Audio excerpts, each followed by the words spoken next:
Heal the world, make it a better place for you and for me and the entire human race. There are people dying. If you care enough for the living, make a better place for you and for me.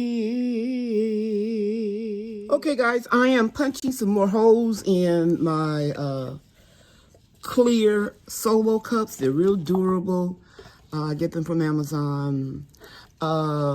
Usually I'll punch holes in here at the bottom or nick, right on the outside so that it can wick up water from the second cup. And I'll show you the second cup in a minute, and you can see some holes I punched in here. Some of the cups don't wick the water up as they should. So I modified my system by adding a soldering iron to my list of tools, as you can see here. And what I'm going to do is just poke a little hole. See how easy that was to do?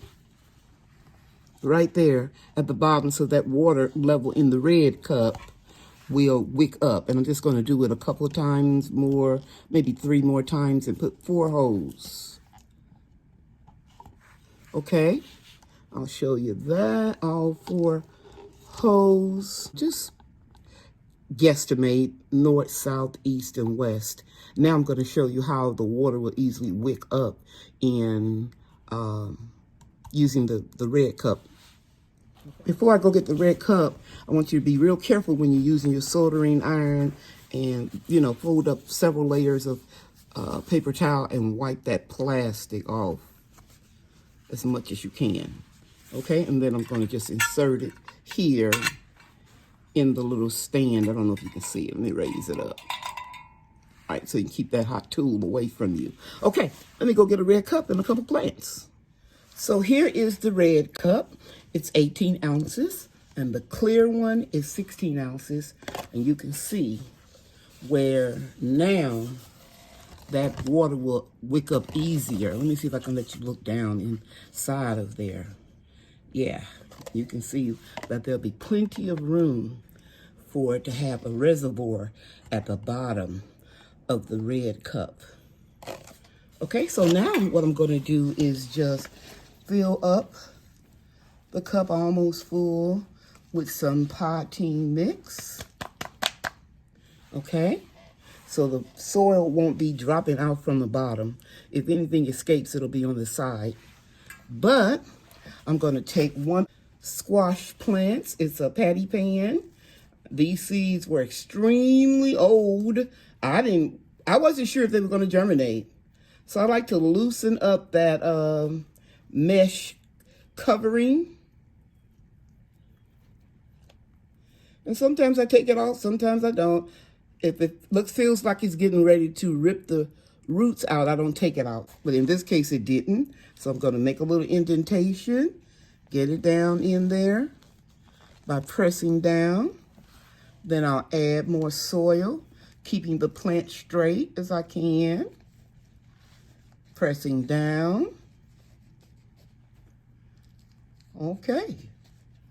And now I'm ready to water. Now remember, when you're transplanting or potting up your seedlings, you want to make sure that you do water from the top the first time. But after that, you will only add water to the red cup. This practice slows down the multiplication of fungus gnats, because you guys know they'll get into that soil and lay eggs and produce a lot of gnats, which will cause a fungus, and you don't want to get that because it can kill your plant by eating on the roots of the plant. And also, I don't like to pour boiling water over my potting mix so that I don't disturb or kill the macro and micronutrients in that potting mix. And so now I'm getting ready to water it from the top. I'm just pressing down, trying to get that a little bit more straight. And then it'll be water. I'm going to water from the top, and I'm going to show you how that water is going to drain down here. Okay, I'll be right back. Okay, so let's add some water, a generous amount, because we want that to be thoroughly soaked the first time.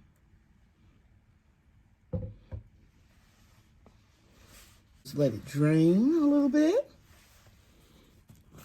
The law of gravity, what goes up must come down, so sometimes you can kind of help it along by lifting it out of the container. Now you can see the excess is dripping out from the sides into the container.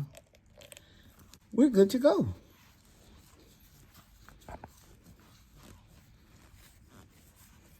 Okay, so that's how I modified my 2-cup system. And it's not my system. I've seen a lot of gardeners use it.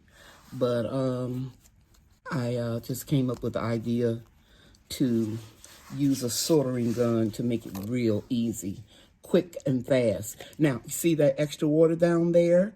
That water will be whipped up as it is needed by the root system. Okay? All right, let's do another one. In fact, I'll do a couple of them. And you have different temperatures that you can put this one model on. I get from Amazon. It is a Plusivo, and you can set it to be 400 degrees. That's just about the same temperature of a curling iron. And just go north, south, east, and west. Let's do it again. South, north, east, and west. And then we're going to wipe it off. Be careful. Make sure you have several layers of paper towel so that you don't burn yourself. Okay? I'm going to put it into the holder.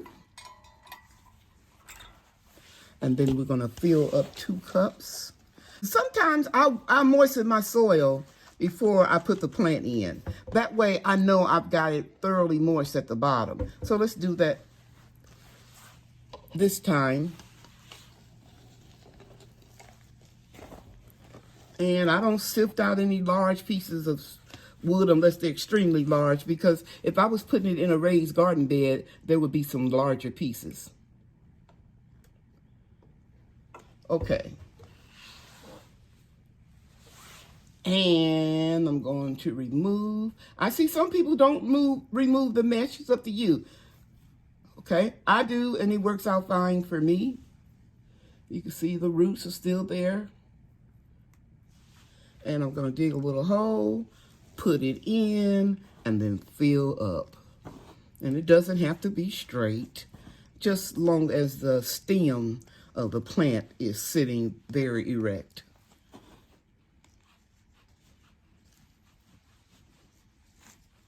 Then you can water just a little bit on the top.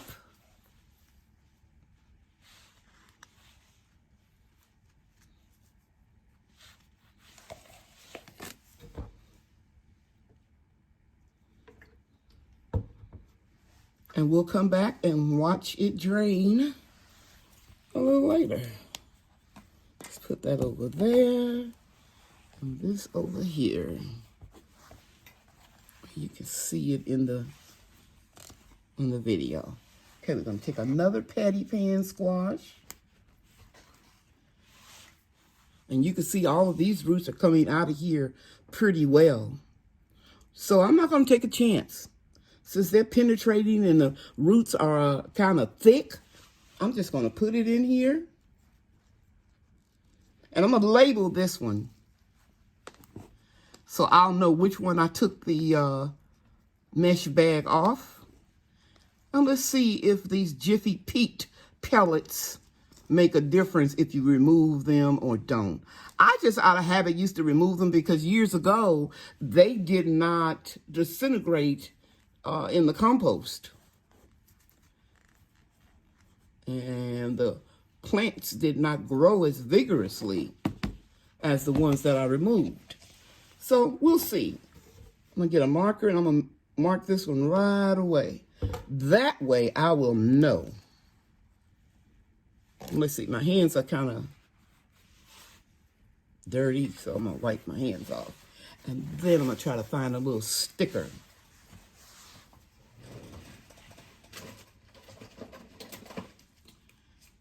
Okay, so here is a plant label.